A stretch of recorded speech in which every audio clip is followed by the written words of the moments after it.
معزز سامعین اکرام، حاضرین محترم، میرے بزرگوں، دوستوں، نوجوان ساتھیوں، السلام علیکم ورحمۃ اللہ وبرکاتہ۔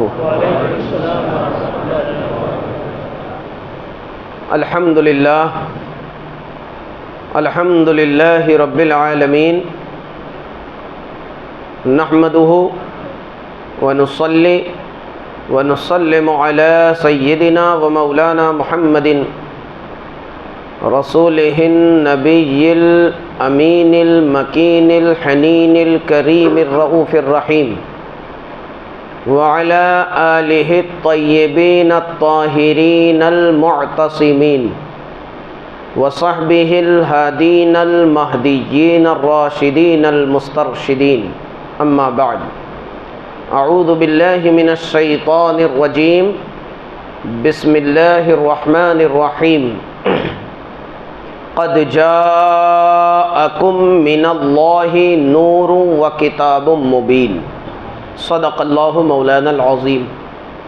من علینا ربنا اذ بعث محمدا ایدہ بایدہ ایدنا باحمد، ارسلہ مبشرا ارسلہ ممجدا، صلوا علیہ دائما صلوا علیہ سرمدا، اللہم صل علی سیدنا و مولانا محمد وعلی آل سیدنا و مولانا محمد کما تحب و ترضى۔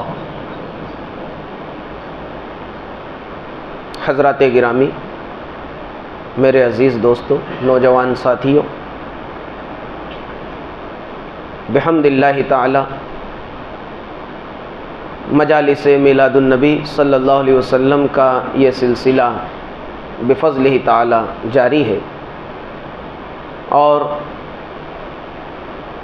سید عالم، شہنشاہ کونین، سرور کائنات، فخر موجودات، محبوب کبریا احمد مصطفیٰ محمد الرسول اللہ صلی اللہ علیہ وآلہ وسلم کی عظیم مبارک حسین زندگی کے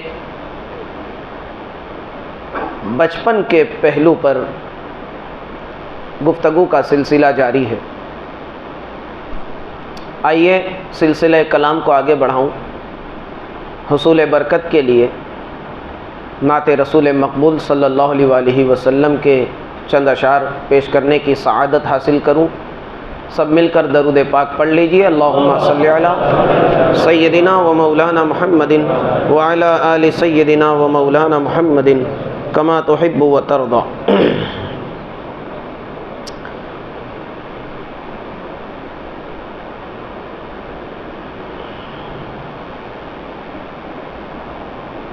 میرے نبی سا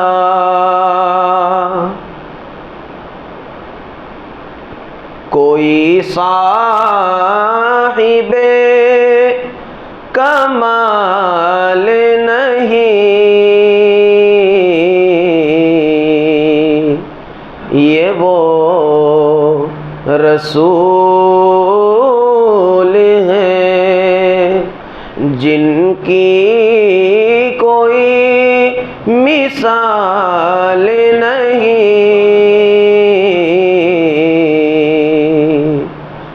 یہ وہ رسول ہیں جن کی کوئی مثال نہیں، میرے نبی سا کوئی اویس کوئی ہم سرے بلال نہیں، کوئی اویس کوئی ہم سرے بلال نہیں، تیرے غلاموں کی آقا کوئی کوئی مثال نہیں، تیرے غلاموں کی آقا کوئی مثال نہیں، یہ وہ رسول ہیں۔ اور یہ شعر خاص طور سے سماعت فرمائیں۔ وہ جب بھی چاہے مدینے میں ہم کو بلوائے، وہ جب بھی چاہے مدینے میں ہم کو بلوائے،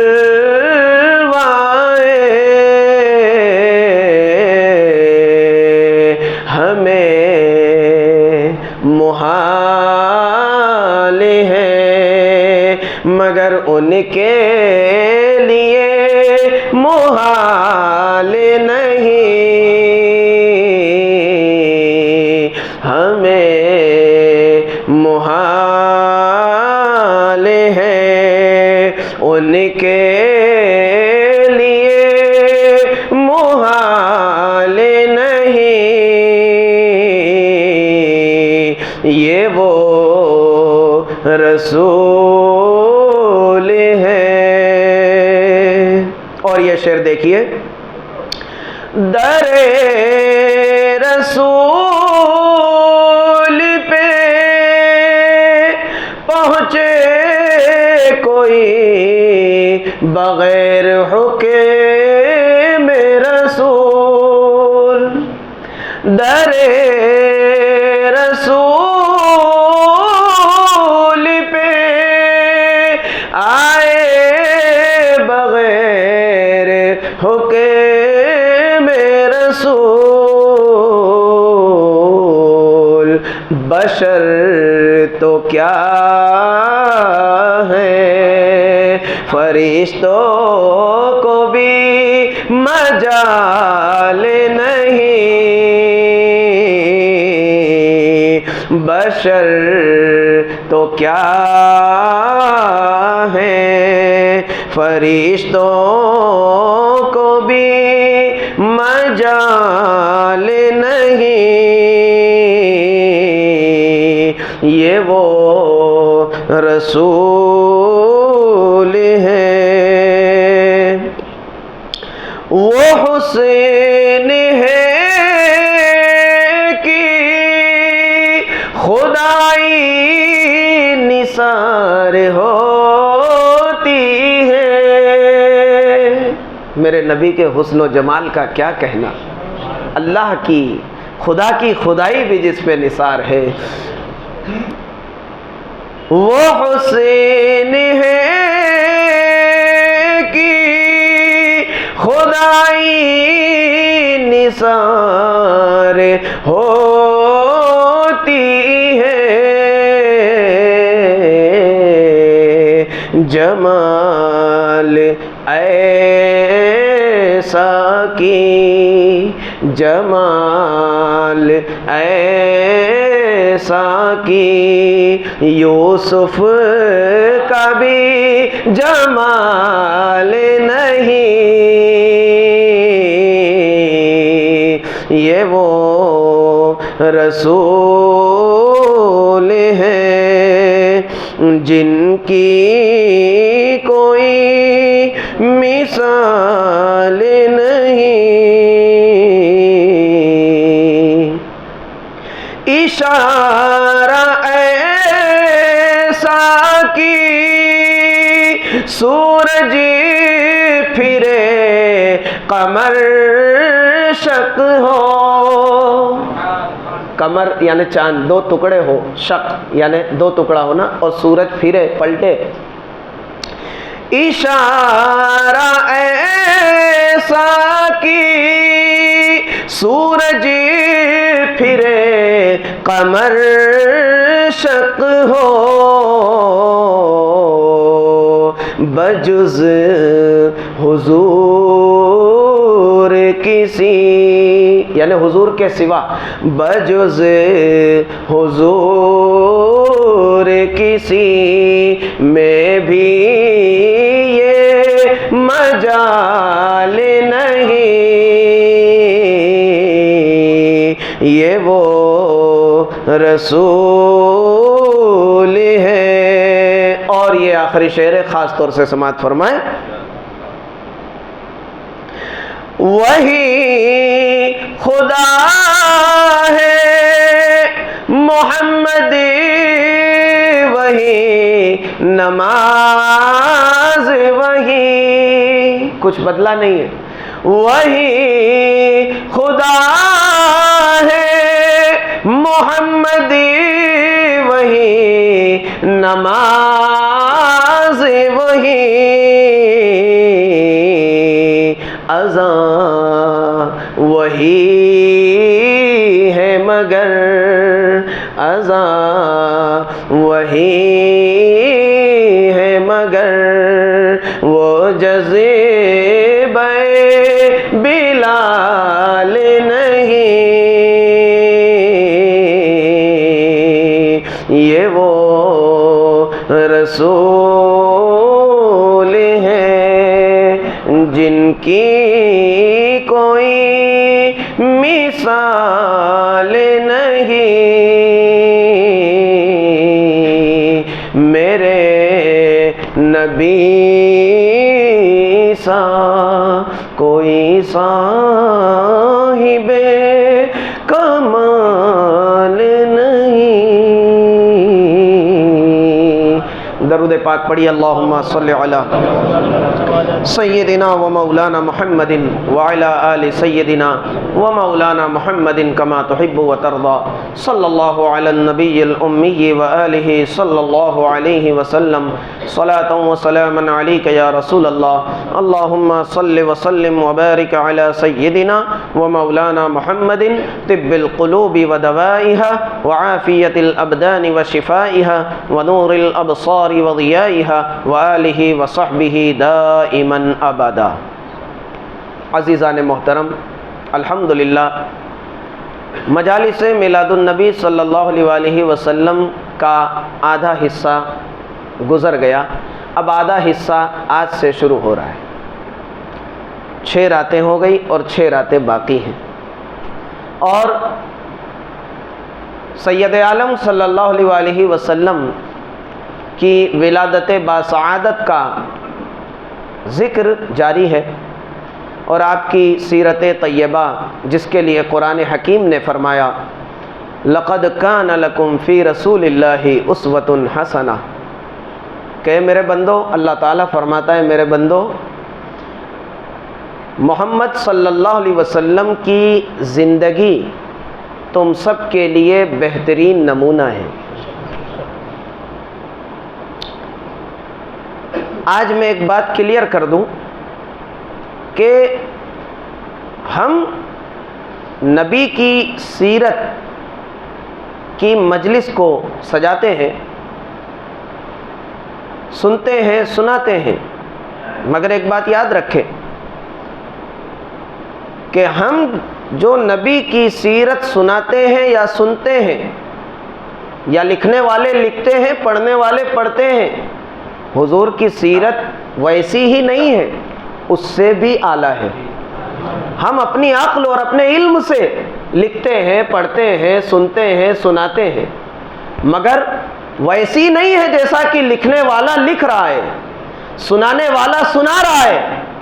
یہ اس کے علم اور تحقیق کی بنیاد پر وہ سنا رہا ہے، اور وہ مصنف اپنی تحقیق اور اپنی علم کی بنیاد پہ لکھ رہا ہے، مگر ویسی نہیں ہے جیسا کہ سنایا جاتا ہے یا لکھا جاتا ہے۔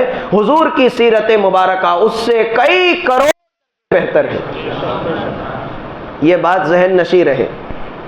اور دوسری بات کہ ہم حضور اکرم صلی اللہ علیہ وسلم کی سیرت پر گفتگو کر رہے ہیں، سننے سنانے کی محفل کو سجا رہے ہیں، تو ہم نبی کے کمالات، نبی کی عظمت، نبی کا مقام و مرتبہ، اس پر تو ہم گفتگو کر ہی نہیں سکتے، وہ تو ناممکن ہے، جس کو شیخ سعدی نے، شاہ عبد الحق محدث دہلوی نے کہا لا يمكن الثناء كما كان حقه، حضور کی تعریف کا، آپ کی حقیقت کا جو حق ہے اس کو بیان کرنا وہ ممکن ہی نہیں ہے۔ بس اتنا کہہ کے بات کو ختم کیا کہ بعد از خدا بزرگ تو یہ قصہ مختصر، کہ اللہ کی ذات کے بعد اے میرے حبیب آپ ہی کی ذات بزرگ اور برتر ہے، بس ختم۔ اور اعلیٰ حضرت امام اہل سنت نے کیا کہا؟ سرور کہوں کہ مالک و مولا کہوں تجھے، باغ خلیل کا نگے گلے زیبا کہوں تجھے۔ اور آخر میں وہ بھی بہت سارے اشعار ہیں، اعلیٰ سے اعلیٰ الفاظ حضور کی تعریف میں انہوں نے استعمال کیا، مگر آخر میں کہتے ہیں کہ لیکن رضا نے ختم سخن اس پہ کر دیا، خالق کا بندہ خلق کا آقا کہوں تجھے، ختم بات۔ کیونکہ حضور اکرم صلی اللہ علیہ وسلم کی عظمت، آپ کی فضیلت، آپ کا مقام و مرتبہ صحیح معنی میں کسی عام آدمی کی بات تو دور، کسی مفتی، کسی محدث، کسی ولی، کسی متقی، کسی بڑے سے بڑے عالم کی بات تو دور ہے، حضور علیہ الصلاۃ والسلام کی حقیقت کا علم، آپ کی صحیح عظمت کا، فضیلت کا علم انبیاء کو نہیں، جبریل امین کو نہیں ہے، سوائے پروردگار کے۔ اللہ تعالیٰ کے سوا حضور کی عظمت اور آپ کی فضیلت کو کوئی نہیں جانتا، یہ ذہن نشی رہے۔ ہم جو حضور علیہ السلام کی سیرت جو پڑھتے ہیں، سنتے ہیں، سناتے ہیں، وہ اس لیے کہ اس سے کچھ ہم سبق اور اس سے برکت حاصل کریں، اور آپ کی سیرت کا وہ پہلو جس کا تعلق انسانیت اور بشریت سے ہے، ہم صرف اس کو سمجھنے کی کوشش کرتے ہیں۔ بات آئی سمجھ میں؟ سیرت النبی صلی اللہ علیہ وسلم کچھ اور ہے، سیرت الرسول کچھ اور ہے، سیرت مصطفیٰ کچھ اور ہے، سیرت بشریت کچھ اور ہے، سیرت محمد کچھ اور ہے، سیرت احمد کچھ اور ہے۔ حضور کے نام سے جب بھی سیرت کا لفظ منسوب ہوگا تو وہ پورا عنوان، وہ پورا میٹر الگ ہو جائے گا۔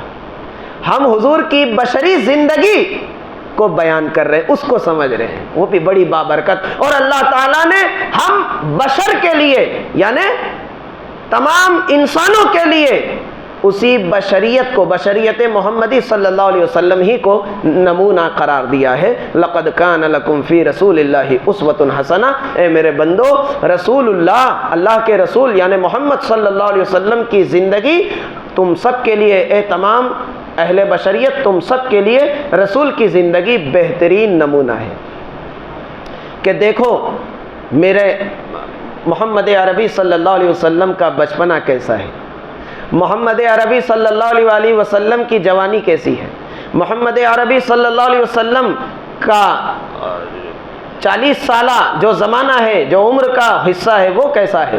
پھر محمد عربی صلی اللہ علیہ وسلم کی ضعیفی کی زندگی کا عالم کیا ہے، محمد عربی صلی اللہ علیہ وسلم ایک باپ کی حیثیت سے کیسے ہیں، محمد عربی صلی اللہ علیہ وسلم ایک بیٹے کی حیثیت سے کیسے ہیں، محمد عربی صلی اللہ علیہ وسلم کا سلوک اپنے ساتھیوں کے ساتھ کیسا ہے، آپ کا سلوک جانوروں کے ساتھ کیسا ہے، آپ کے اخلاق مسافروں کے ساتھ کس طرح ہے، آپ کا حسن خلق پڑوسیوں کے ساتھ کیسا ہے، آپ کا اخلاق، آپ کا کردار، آپ کا سلوک انسانوں کے ساتھ کیسا ہے، کافروں کے ساتھ کیسا ہے، دشمنوں کے ساتھ کیسا ہے، دوستوں کے ساتھ کیسا ہے۔ تو دوستو، ہم سب کی زندگی انہی تمام معاملات پر گھومتی پھرتی ہے۔ تو ہمیں ہر حال میں یہ دیکھنا ہوگا، ہم جیسے اپنے بچے کی تربیت کریں تو دیکھو رسول اللہ کا بچپنا سامنے رکھو اور اس کی روشنی میں اپنے بچوں کی تربیت کرو۔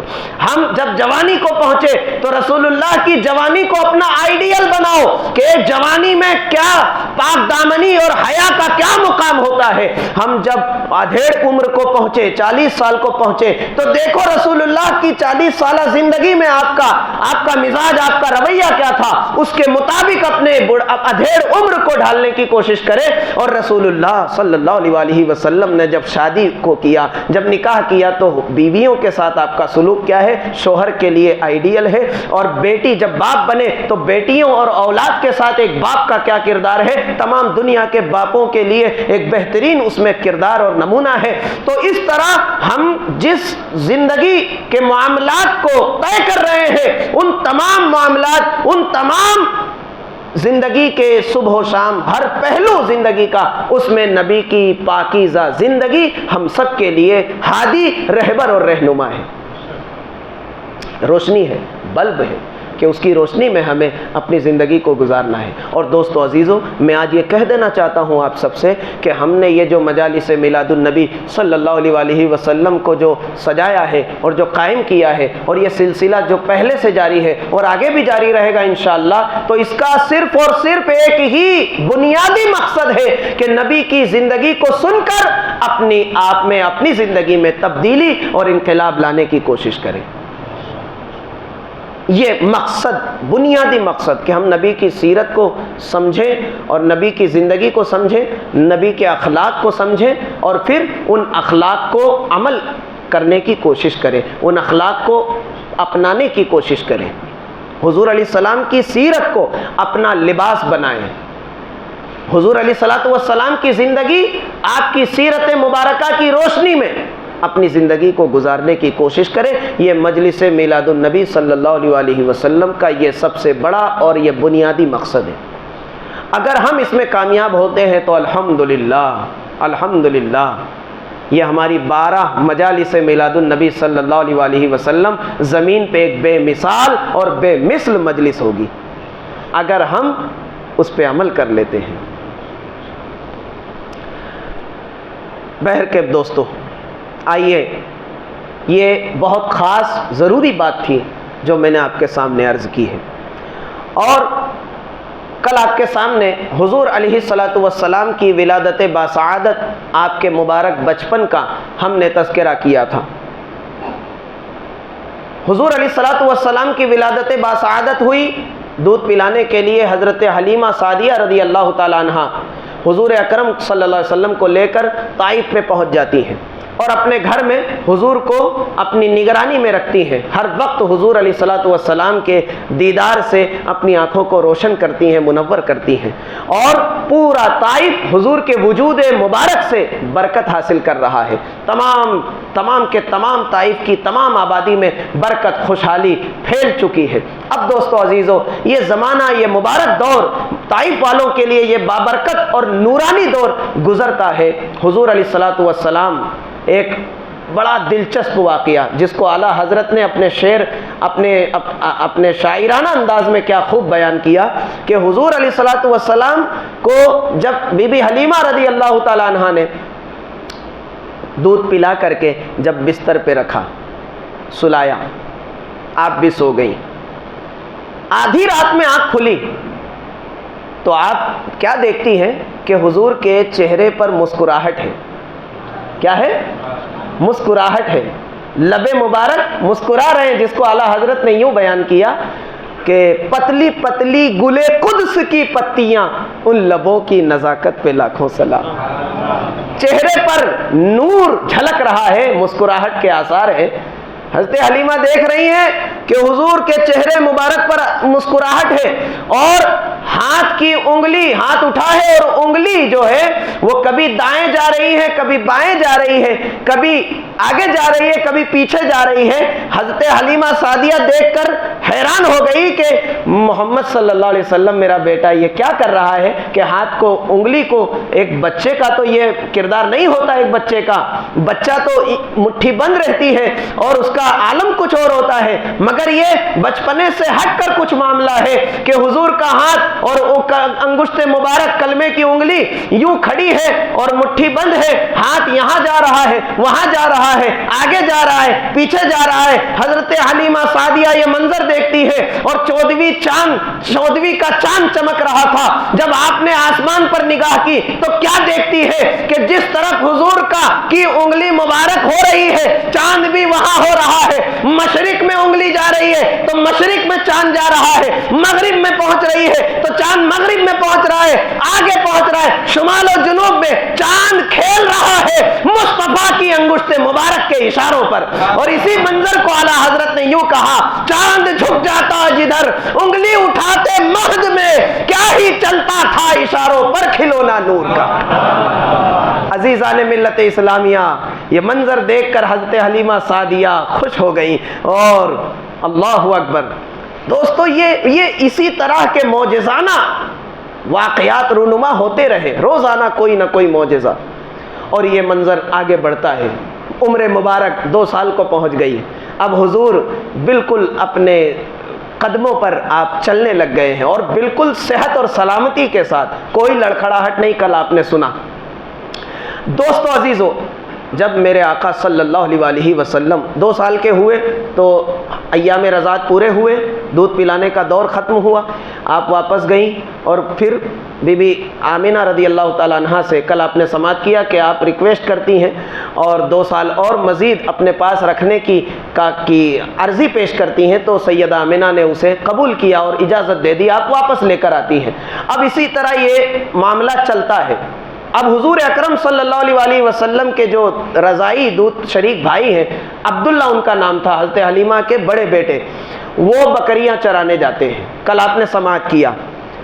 ایک دن سرکار دو عالم صلی اللہ علیہ وآلہ وسلم نے پوچھا کہ بھائی کہاں جاتے ہیں؟ حلیمہ سعدیہ نے کہا کہ وہ بکریاں چرانے جاتے ہیں۔ کہا میں بھی جاؤں گا، تو حضرت حلیمہ نے اجازت دے دی اور حضرت عبداللہ سے کہا کہ بیٹا جب تم کل جاؤ گے صبح بکریوں کو لے کر تو محمد کو بھی لے جانا ساتھ میں صلی اللہ علیہ وسلم۔ صبح ہوئی، حضرت عبداللہ باڑے میں جاتے ہیں اور دروازہ کھولتے ہیں، حضور سامنے کھڑے ہیں، بکریاں آگے نکلتی ہیں مگر آگے بڑھ نہیں رہی، حضور پیچھے ہو گئے۔ بکریاں جب آگے نکلی حضور پیچھے ہو گئے، بکریاں آگے نہیں بڑھ رہی، تو حضرت حلیمہ سعدیہ نے بہت کوشش کی عبداللہ نے، مگر بکریاں جمی ہیں اپنی جگہ پہ۔ تو حضرت حلیمہ سعدیہ سمجھ گئیں اور کہتی عبداللہ ایک کام کرو، محمد صلی اللہ علیہ وآلہ وسلم کو آگے کر دو بکریوں کے۔ یہ بکریاں پہچانتی ہے کہ محمد کون ہے، یہ پوری دنیا کا امام بن کر آیا ہے، یہ پیچھے نہیں ہو سکتا، ساری کائنات اس کے پیچھے ہوگی، یہ سب سے آگے ہوگا۔ بکریاں بھی پہچان رہی ہے میرے دوستو۔ سرکار کو جب آگے کیا، بکریاں تیزی کے ساتھ پیچھے پیچھے چلنے لگی، اور حیرت انگیز واقعات کہ جدھر جدھر سے حضور گزر رہے ہیں، عبداللہ نوٹ کر رہے ہیں کہ ایک بادل کا ٹکڑا حضور کے سر مبارک پر سایہ افغن ہے۔ سارا راستہ طے ہوا، جنگل پہنچے، دیکھا کہ چٹیل میدان ہے، کڑی دھوپ ہے۔ حضور صلی اللہ علیہ وآلہ وسلم کو کل آپ کے سامنے عرض کیا کہ آپ نے ایک اونچے پتھر پر بٹھایا، جہاں پیڑ بھی تھا، درخت تھا، اس کے سائے میں بٹھایا۔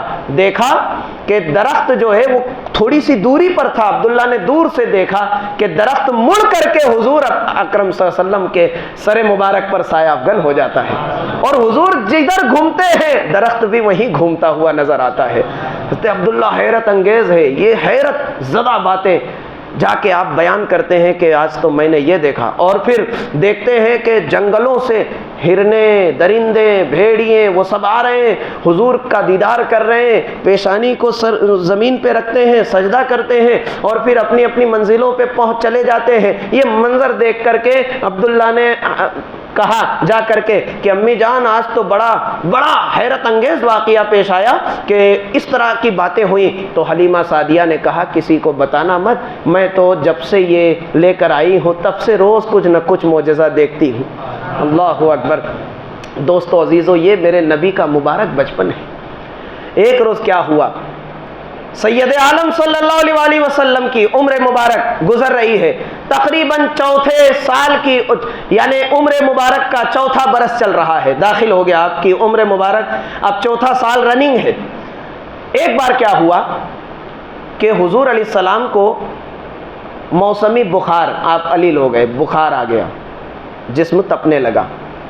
اب چونکہ وہ کنٹینیو روز جاتے، جب 4 سال کی عمر ہوئی تو ایک وقت ایسا آیا کہ حضور کو موسمی بخار ہو گیا۔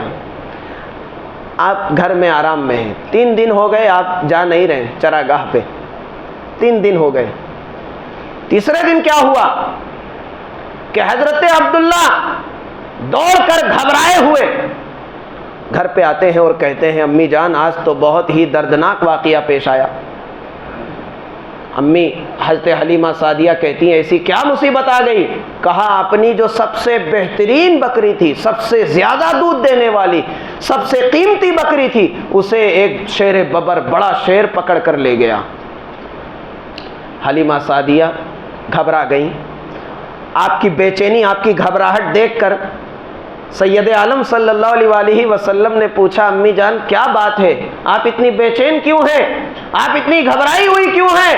تو حضرت حلیمہ سعدیہ نے کہا کہ مجھے حیرت اس بات پر نہیں ہے کہ میری سب سے قیمتی بکری کو درندہ لے گیا، حیرت اس بات پر ہے کہ پورے طائف میں جب سے آپ کے قدم مبارک طائف کی سرزمین پہ پڑے ہیں، آج تک کسی درندے کو مجال نہیں ہوئی کہ کسی کی بھی بکری کو وہ چیر دے یا پھاڑ دے یا اسے اپنا لقمہ بنا لے، مگر آج مجھے حیرت اس بات پر ہے کہ میری بکری کو درندہ لے گیا ہے۔ حضور صلی اللہ علیہ وسلم کھڑے ہو گئے اور کہا چلو امی جان، عبداللہ کو لیا، پہنچے چراگاہ میں، جنگل کو پہنچے، اور پھر کہتے ہیں سرکار فرماتے ہیں کہ بھائی یہ بتاؤ وہ درندہ کہاں سے آیا تھا اور کدھر لے گیا ہے؟ اشارہ کیا کہ وہ فلاں راستے سے آیا اور اس نے بکری کو اٹھایا اور وہیں سے واپس روانہ ہو گیا۔ سرکار دو عالم صلی اللہ علیہ وسلم اسی اونچے پتھر پہ کھڑے ہو کر کے اسی طرف رخ کرتے ہیں اور فرماتے ہیں یا ابا الحارث انا محمد صلی اللہ علیہ وسلم، اے شیر ببر میں محمد ہوں جو تجھے حکم دے رہا ہوں۔ جب سرکار دو عالم صلی اللہ علیہ وسلم نے اپنا رخ مبارک اس طرف کیا اور یہ فرمایا یا ابو الحارث، یہ شیر کی کنیت ہے، شیر کو عربی میں ابو الحارث کہا جاتا ہے۔ سرکار نے اس درندے کو، اس شیر ببر کو آواز دی، وہ فوراً دوڑتا ہوا حضور اکرم صلی اللہ علیہ وسلم کی خدمت میں حاضر ہو گیا اور دیکھتے ہیں کہ تمام کے تمام جانور چلے آ رہے ہیں، بھیڑیا بھی چلے آ رہا ہے، ہرنیں بھی چلی آ رہی ہیں اور جنگل کے تمام جانور چلے آ رہے ہیں، سب ایک دوسرے کو کہہ رہے ہیں چلو سید عالم نے بلایا ہے، چلو شہنشاہ کونین نے بلایا ہے، چلو رحمت للعالمین نے بلایا ہے۔ سارے جنگل کے جانور حاضر ہو جاتے ہیں اور اتنے میں دیکھا جاتا ہے کہ وہ درندہ بکری کا کان پکڑ کر کے وہ حضور علیہ الصلوۃ والسلام کی طرف آگے بڑھتا ہوا چلا رہا ہے اور بکری کو اس نے چھوڑا اور پھر اسے اشارہ کیا، وہ اپنے ریوڑ سے جا کر مل گئی۔ اب حضور صلی اللہ علیہ وسلم پوچھتے ہیں، آپ فرماتے ہیں کہ ابو الحارث تو نے میری بکری کو کیوں دبوچا، کیوں اسے تکلیف دی؟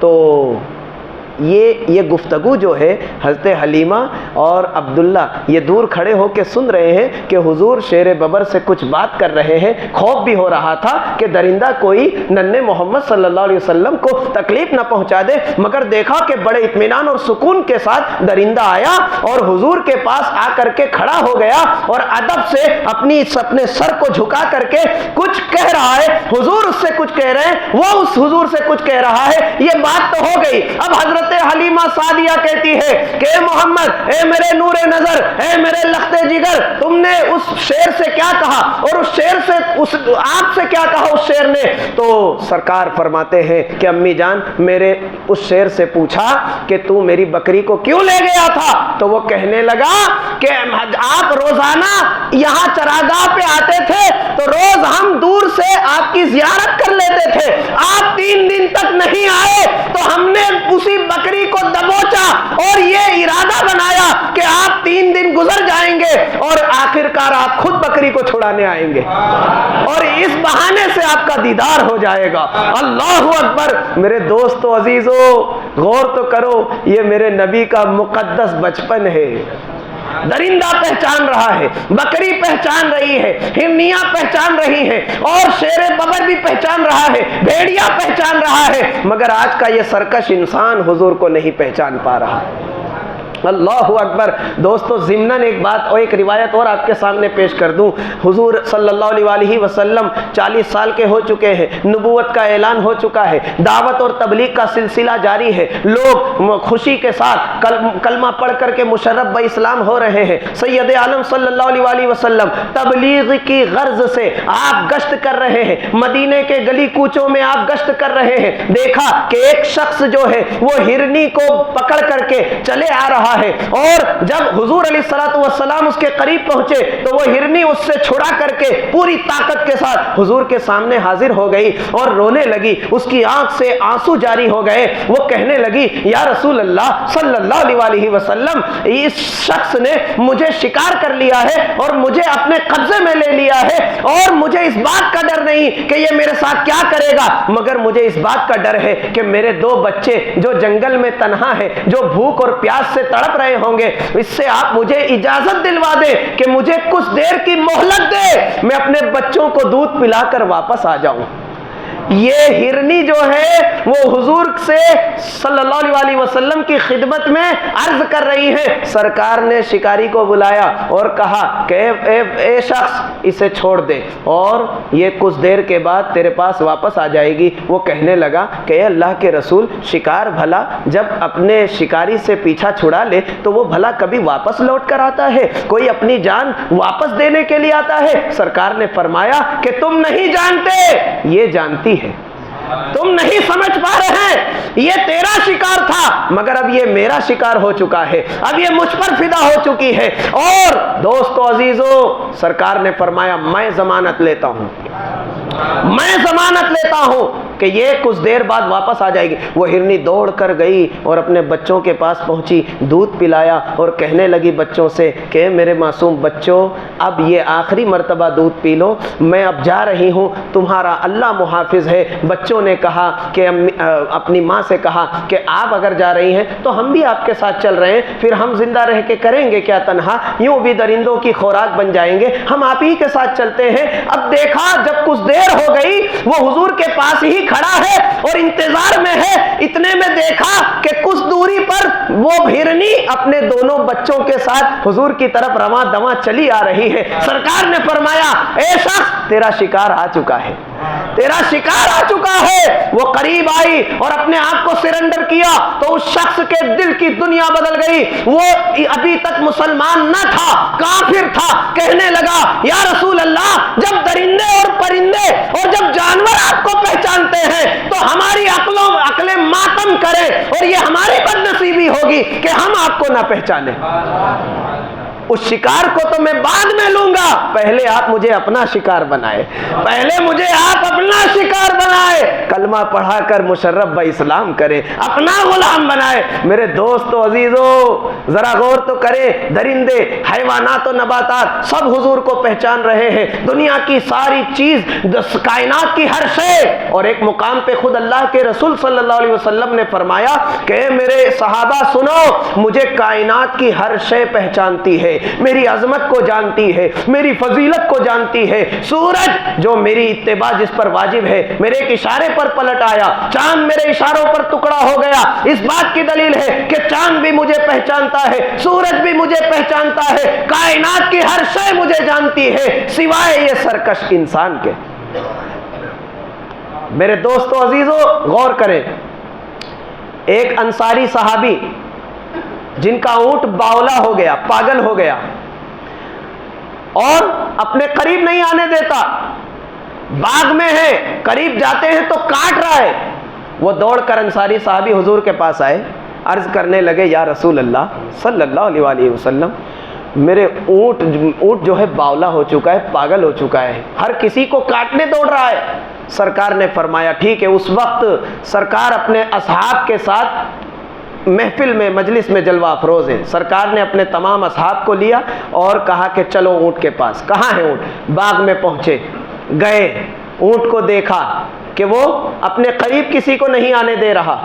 سرکار نے ارادہ فرمایا اونٹ کے قریب جانے کا۔ سیدنا صدیق اکبر رضی اللہ تعالیٰ عنہ نے عرض کیا یا رسول اللہ، اونٹ باولا ہو چکا ہے، پاگل ہو چکا ہے، مجھے خوف ہے کہ وہ آپ کو تکلیف پہنچا دے گا، مجھے ڈر ہے، یا رسول اللہ آپ اس کے قریب نہ جائیں۔ حضرت عمر نے مشورہ دیا تو سرکار نے فرمایا کہ ابو بکر، اے عمر، اے میرے صحابہ، اگر میں اس کی فریاد نہیں سنوں گا تو پھر زمین پہ کون جانوروں کی فریاد سنے گا؟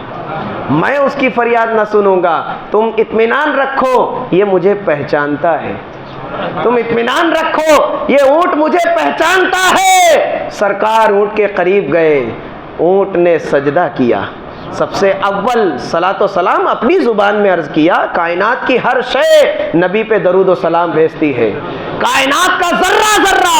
حضرت علی کرم اللہ تعالی وجہ الکریم سے روایت ہے کہ حضرت علی فرماتے ہیں کہ ایک روز میں حضور اکرم صلی اللہ علیہ وسلم کے ساتھ چل رہا تھا، بیابان سے ہمارا گزر ہو رہا تھا، صرف میں تھا اور میرے آقا تھے اور تیسرا کوئی نہ تھا۔ ہم چل رہے ہیں اور دور دور تک نہ انسان ہے نہ انسان کا سایہ ہے۔ میں نے سنا، کانوں میں آواز آ رہی تھی، الصلاۃ والسلام علیک یا رسول اللہ، الصلاۃ والسلام علیک یا رسول اللہ۔ میں نے دائیں دیکھا کوئی انسان نہیں، بائیں دیکھا کوئی انسان نہیں، آگے دیکھا کوئی انسان نہیں، پیچھے دیکھا، میں نے چاروں طرف نگاہ کو دوڑایا، کوئی دور دور تک انسان نظر نہیں آ رہا تھا۔ تب میں نے حیرت میں ڈوب کر کے حضور سے پوچھا یا رسول اللہ، آپ پر صلاۃ و سلام پڑھنے والا یہاں کون ہے؟ سرکار فرماتے ہیں اے علی، کائنات کی ہر شے، یہ پہاڑ، یہ درخت، یہ شجر و حجر، یہ سب مجھ پر سلام پڑھتے ہیں۔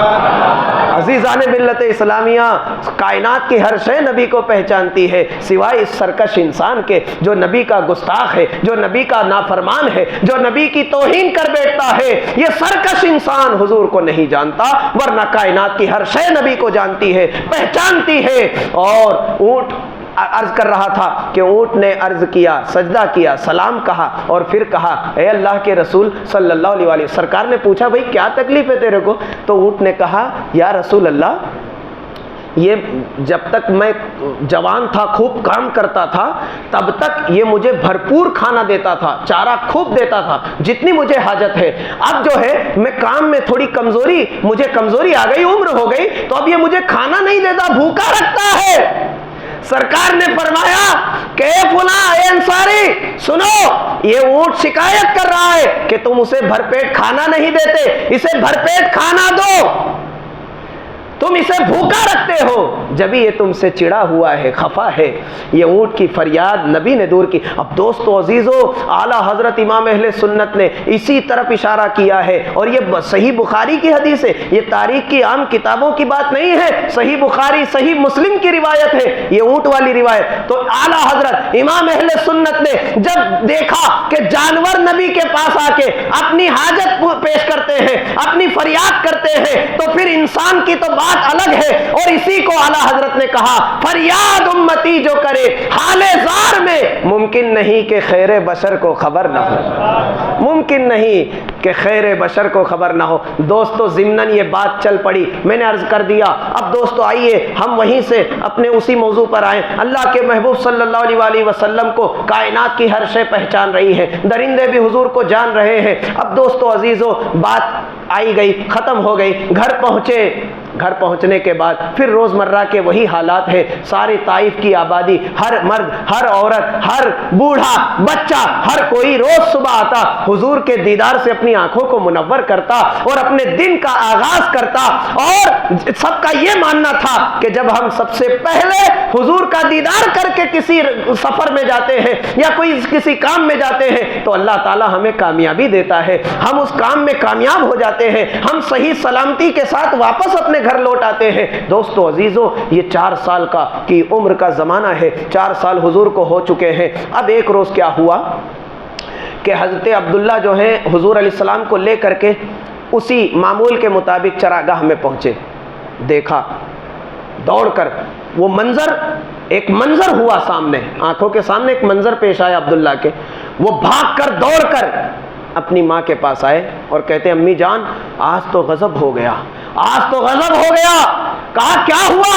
کہا میرے بھائی محمد کو کسی نے شہید کر دیا، کسی نے محمد صلی اللہ علیہ وسلم کو پتھر پہ لٹایا اور ان کے سینے کو چاک کر دیا اور ان کو چیر پھاڑ کر دیا، شہید کر دیا. حضرت حلیمہ سعدیہ کے پیروں تلے زمین نکل گئی. اور یہ تو محمد صلی اللہ علیہ وسلم امانت تھے، اور پھر امانت کے علاوہ جو آپ کے نور کا، نظر کا نور تھا، دل کا سرور تھا، روح کا سکون تھا. آپ بے چین ہو گئی، فوراً دوڑ کر گئی اور جا کر جب دیکھتی ہیں تو حضور اسی پتھر پر مسکراتے ہوئے آرام سے بیٹھے ہیں. اللہ اکبر. کہا کیا ہوا؟ کہا کیا ہوا؟ عبداللہ نے کہا کہ بھائی میں نے تو دیکھا کہ کچھ دو آدمی آئے اور انہوں نے تمہیں لٹایا اور تمہارے سینے کو پھاڑ دیا. میں تو گھبرا گیا اور میں نے سوچا کہ تمہیں شہید کر دیا. کہا نہیں، ہوا کیا؟ حضرت حلیمہ سعدیہ نے پوچھا. یہ پہلا شق صدر تھا یہ حضور کا، اور زمین پر سب سے پہلا دل کا آپریشن تھا. زمین پہ سب سے پہلا دل کا آپریشن تھا، سرجری. دوستو یہ کیا تھا؟ یہ کیا تھا؟ حضور، حضرت حلیمہ کہتی ہیں کہ میرے بیٹے کیا ہوا؟ کہا امی جان دو لوگ آئے اور انہوں نے مجھے لٹایا اور میرے سینے کو چاک کیا، اور چاک کرنا، اچھا خون کا ایک قطرہ بھی نہیں بہا، خون کا ایک قطرہ بھی نہیں بہا. اور حضور فرماتے ہیں کہ نہ مجھے بے ہوش کیا، میں دیکھ رہا ہوں کہ میرا سینہ چاک ہو رہا ہے، خون کا ایک قطرہ نہیں بہ رہا ہے اور مجھے کوئی درد بھی نہیں ہو رہا. اللہ اکبر. کیا معجزانہ شان ہے، کیا میرے آقا کی زندگی ہے. اللہ اکبر. پڑھ کر، سن کر، سنا کر ایمان تازہ ہو جاتا ہے. اللہ اکبر کبیرہ. دوستو عزیزو، حضور فرماتے ہیں پھر انہوں نے کیا کیا؟ حضور فرماتے ہیں کہ انہوں نے کچھ نور کا ٹکڑا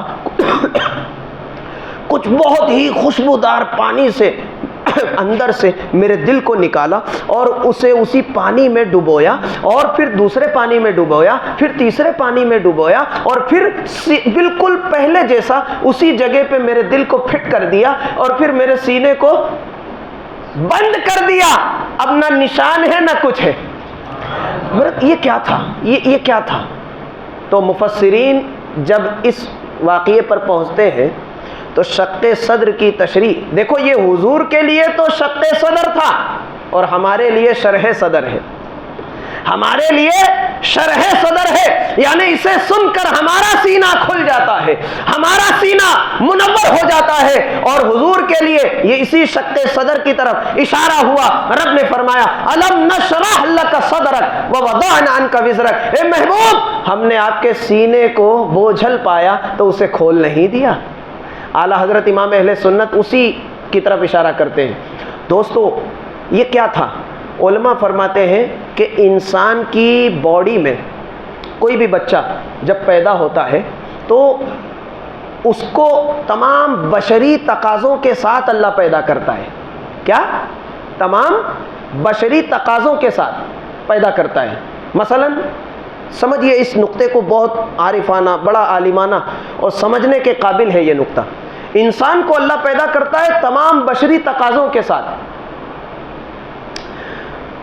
جیسے مثال کے طور پہ ہم ختنہ کرتے ہیں اپنے بچے کی، ہم ختنہ کرتے ہیں 7ویں دن. اور یہ مسئلہ بھی سن لیجئے، کچھ لوگ بہت بڑی غلط فہمی میں ہیں، بڑی غفلت سے کام لیتے ہیں. بچہ 2 سال کا ہو جا رہا ہے، 3 سال کا ہو جا رہا ہے. ابھی میرے ایک جان پہچان والوں میں نے سنا کہ 14 سال کا بچہ ہو گیا تھا، تب جا کے اس کی ختنہ ہوئی. جب وہ دعوت دینے آئے، دعا کے لیے آئے، تو میں نے پوچھا بھائی کیا موقع ہے؟ کہا بچے کی ختنہ ہے. کہا کون بچہ؟ کہا اس کا نام حسن تھا. اور میں نے کہا یار وہ تو 14 سال کا ہے. بڑے اندھیر اور بڑی ظلمت اور بڑی غفلت میں 14 سال. اللہ اکبر. حضور صلی اللہ علیہ وآلہ وسلم کی شریعت اور آپ کی سنت یہ نہیں ہے کہ 2 سال 3 سال 4 سال 5 سال 14 سال. ارے سنت جو ہے ختنے کی، جو سنت مسنون دن ہے وہ 7واں دن ہے. کون سا دن ہے؟ 7واں دن ہے، اگر ہو سکا تو بہت اچھا ہے، یہ سنت ہے۔ بہرکیف تو جیسے ہم ختنہ کرتے ہیں تو بھائی جب دنیا میں ہمیں اسے کاٹنا ہی تھا، ایک عقل میں سوال پیدا ہوتا ہے کہ جب اسے کاٹنا ہی تھا تو پھر اسے رکھا کیوں ہے؟ یہ تو ایک تکلیف اور زحمت والی بات ہو گئی کہ یا اللہ جب اسے کاٹنے کا حکم ہے، اسے دور کرنے کا حکم ہے، تو پھر اسے رکھا ہی کیوں؟ کہا یہ بشری تقاضا ہے، بشریت کی تکمیل ہے، تمہاری آزمائش اور امتحان ہے، تم میں اور غیروں میں فرق ہے۔ تو دوستو اسی طرح جیسے ہمارا ناخن ہے، یہ ناخن جو ہے جب ہمیں ہر جمعہ کو کاٹنا مسنون کہا ہے کہ اسے 15 دن سے زیادہ کوئی نہ کاٹے، تو حضور فرماتے وہ ہم میں سے نہیں، یعنی وہ مسلمانوں میں سے نہیں۔ کتنی چھوٹی بات ہے اور کتنی بڑی وعید ہے کہ جو 40 دن سے زیادہ اپنے فضول بالوں کو نہ کاٹے اور اپنے ناخن کو 15 دن سے زیادہ رکھے، وہ ہم میں سے نہیں۔ یعنی یہ مسلمانوں کا کام نہیں ہے، یہ گندے لوگوں کا کام ہے۔ مسلمانوں کو اللہ نے اور اس کے رسول نے پاک کر دیا ہے اور پاکیزہ دین عطا کیا ہے، لہٰذا ان چیزوں کا خیال رکھے۔ ضمناً یہ باتیں جو کام کی ہے وہ میں آپ کے سامنے عرض کر رہا ہوں۔ بہرکیف تو علماء فرماتے ہیں کہ یہ بشریت کے تقاضے ہیں، اور حضور صلی اللہ علیہ وسلم کے ساتھ جو شق صدر ہوا تو آپ وہی چیز لے کر آئے تھے جو ہم لے کر آتے ہیں، یعنی دل کے ساتھ۔ صوفیہ فرماتے ہیں کہ دل کے ساتھ ایک گوشت کا ٹکڑا ہوتا ہے جو نیچے لٹکا ہوا ہوتا ہے، اسی کو نفس کہتے ہیں۔ تمام بری خواہشات کا مرکز وہی ہے اور وہی شیطان کی سواری ہے۔ کیا ہے؟ وہی شیطان کی سواری ہے، اور اس کا رنگ عمر کے مطابق ہوتا ہے۔ جب بچپنا ہوتا ہے تو اسی میں کھیلنے کودنے کا جو خیال آتا ہے یہ اسی کی کرامت ہے، یہ اسی کا اثر ہوتا ہے، اور جب جوان ہوتا ہے تو پھر اسے شہوت چاہیے، پھر اس کا کھیل کچھ الگ ہو جاتا ہے، اور پھر جب وہ ادھیڑ عمر کو پہنچتا ہے تو پھر اس کی خواہش بدل جاتی ہے۔ تو دوستو یہ جو شق صدر ہوا حضور اکرم صلی اللہ علیہ وسلم کے ساتھ، تو علماء فرماتے ہیں کہ اسی نفس امارہ جس کو قرآن نے کہا وما ابرئ نفسی ان النفس لامارۃ بالسوء الا ما رحم ربی ان ربی غفور الرحیم۔ اب دوستو عزیزو، یہ نفس امارہ، یہ شیطان کی سواری، شیطان اسی پر پھونک لگاتا ہے، اسی پر وسوسہ ڈالتا ہے، اور پھر وہ دل اس کو ایکسپٹ کرتا ہے، اور پھر ایکسپٹ کرنے کے بعد عقل اس کی طرف چل پڑتی ہے، ہاتھ پاؤں اس راستے پہ چل پڑتے ہیں۔ یہ شیطان کی پھونک آپ کو کہاں تک پہنچا دیتی ہے؟ تو دوستو عزیزو، جب یہ شق صدر میں جب اسے نکال کے دور کرنا ہی تھا تو یا اللہ اسے رکھا کیوں؟ حضور کے ساتھ اسے رکھا کیوں؟ دل کے ساتھ اس نفس کی، شیطان کی سواری کو رکھا کیوں؟ تو میرے دوستو، عالم تصور میں جب یہ سوال کیا تو جواب آیا، اے میرے بندو جان لو، میرے نبی کے ساتھ چاہے وہ ٹکڑا ہو یا نہ ہو، میرا نبی ہر حال میں پاک ہے۔ اس کے بچپنے کو دیکھو، 4 سال کا ہوا تھا، مگر کوئی بچپنے والی کوئی کمزور حرکت، کوئی کمزور عادت کو دیکھا؟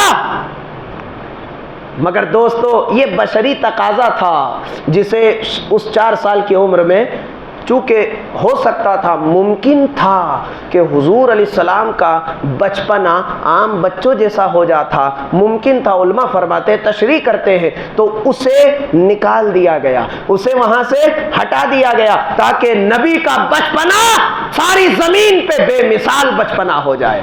اللہ نے اپنے محبوب کو ہر عیب سے پاک رکھا، ہر عیب سے پاک رکھا، اور اللہ تعالیٰ نے فرمایا حبیب تیرے وجود میں کوئی ایک ذرہ بھی ایسا نہ رکھوں گا جو تیرے عیب کو ظاہر کرے۔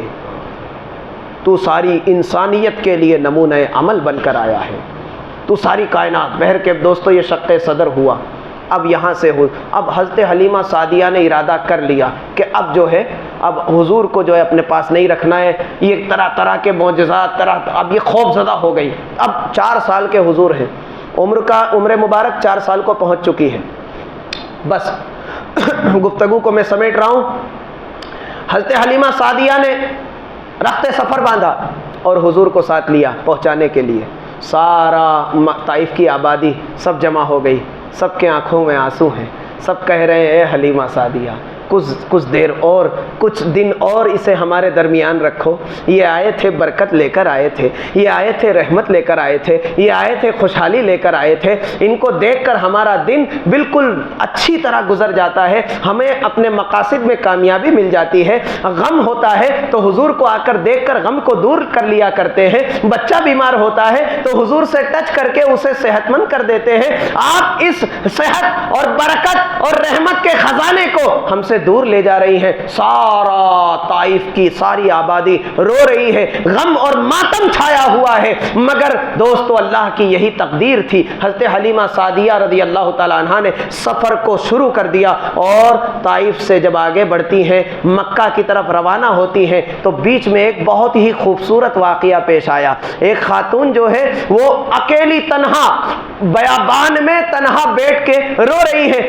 قریب میں اس کے ایک کنواں ہے اور رو رہی ہے، چیخو پکار کر رہی ہے، ادھر ادھر بھاگ رہی ہے، دوڑ رہی ہے. حضرت حلیمہ سعدیہ نے اس منظر کو دیکھا اور اس سے پوچھا کہ یہ کیا معاملہ ہے، تمہیں کیا پریشانی ہے؟ کہا سنو، میرا بچہ میں اسے لے کر کے اپنے منزل کو جا رہی تھی اور اپنی گود میں رکھا تھا. میں نے دیکھا کہ یہ کنواں ہے، لاؤ پیاس لگی ہے کچھ پانی نکال لوں. میں نے جب وہ کنویں سے پانی نکالنے کی کوشش کی تو بچہ اچھل کر کے کنویں میں گر گیا. میرا بچہ مر جائے گا، اے حلیمہ سعدیہ کچھ کرو، میرے بچے کو بچا لو. تو حضرت حلیمہ سعدیہ مسکرانے لگی، کہتی ہے تیرے بچے کو کچھ نہیں ہوگا، مسیحا میری گود میں ہے، مسیحا میرے پاس ہے. سرکار صلی اللہ علیہ وسلم سے عرض کیا کہ اے میرے بیٹے، اے میرے نور نظر، ذرا کچھ کرو. سرکار کنویں کے قریب گئے، آپ نے کنویں کے اوپر نظر ڈالی اور اپنا مبارک لعاب اس کنویں میں ڈالا.